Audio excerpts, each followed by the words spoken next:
you tonight, or just what were you seeing on the floor that sort of led to the difference in game?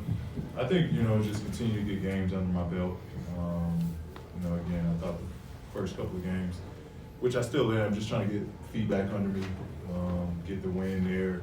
I thought for a lot of those first couple of games, it's just hard to catch the wind and keep up with the pace of the game, being out.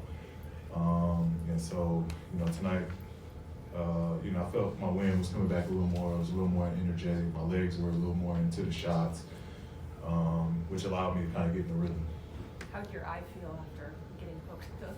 Yeah, it was better today. It was slightly, it was a little, a slight sensitivity to the light still, but it was fine. It wasn't an issue tonight.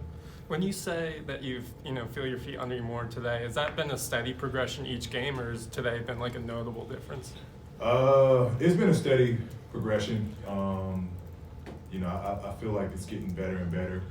I still feel like I'm still trying to work through it a little bit, but I'm going longer stints, I feel like, of being able to, run without tiring out so fast. So just trying to challenge myself and, being as running and being as active as possible on both ends, just so I can start to build that out and be, where I want to be towards middle of the season. So it's an ongoing process, but I'm gaining strides in that aspect. Paul, when you guys acquired James last season in LA, it was a rough start for you guys record-wise. I guess having experienced that, what's your message to your teammates? I guess how do you navigate sort of avoiding the panic of a 2-8 start to the season?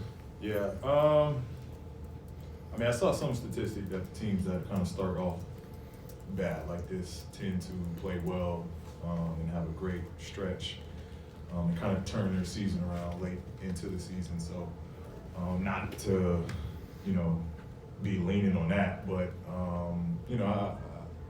I think the LA experience with the talent we had was definitely underwhelming and underperforming up to that point.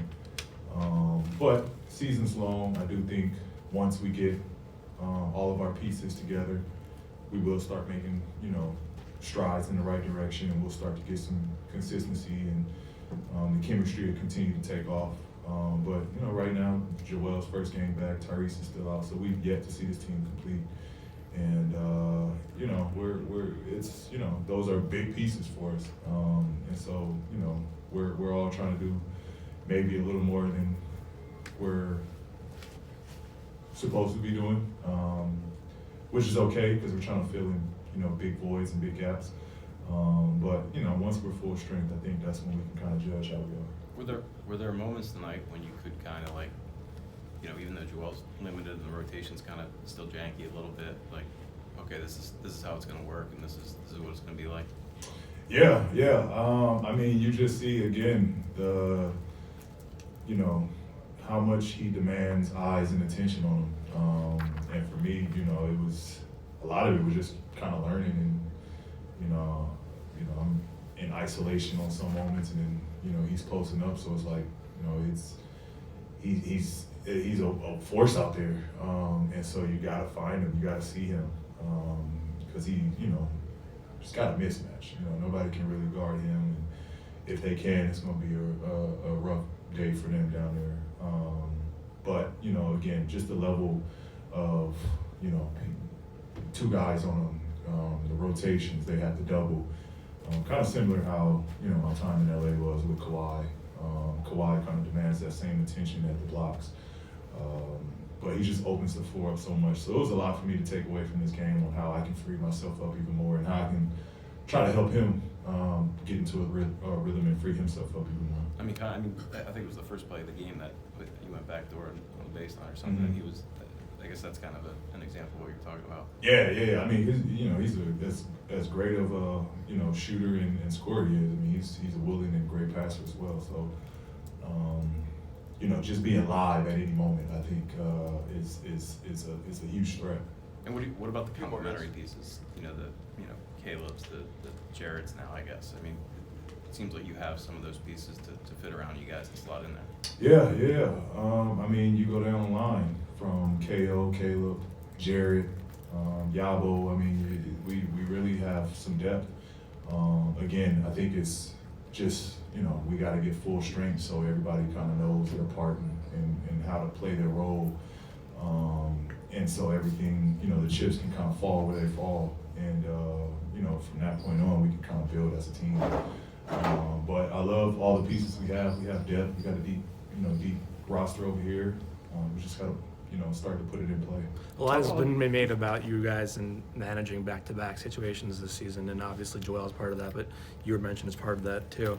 I guess, how do you feel about that kind of a plan, and how does your body feel ahead of potentially playing tomorrow? Because Nick didn't rule it out. Yeah, I kind of see how it feels in the morning. 32 is kind of,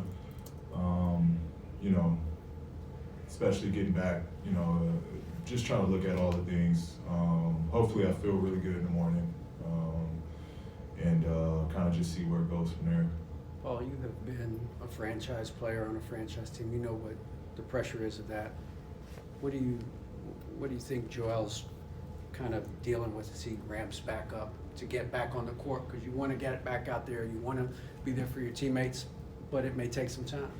Yeah, I think there's no pressure for him. I mean, he is the piece, he's the process. I think he just finds his way as he should. We're here to kind of keep things going afloat until he gets back to himself.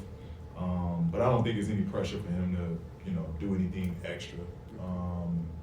He'll find his rhythm as the games go on. As we learn how to play off of him and play around him, I see, I've seen it in practice, so I know he's not too far off. Obviously games are different, but I've seen him playing at a high level in these practices, so he's not too far off. Paul, just back to Jared real quick. What did he show you tonight, and what has he shown you this season as far as his talent? I think just a level of just fearless.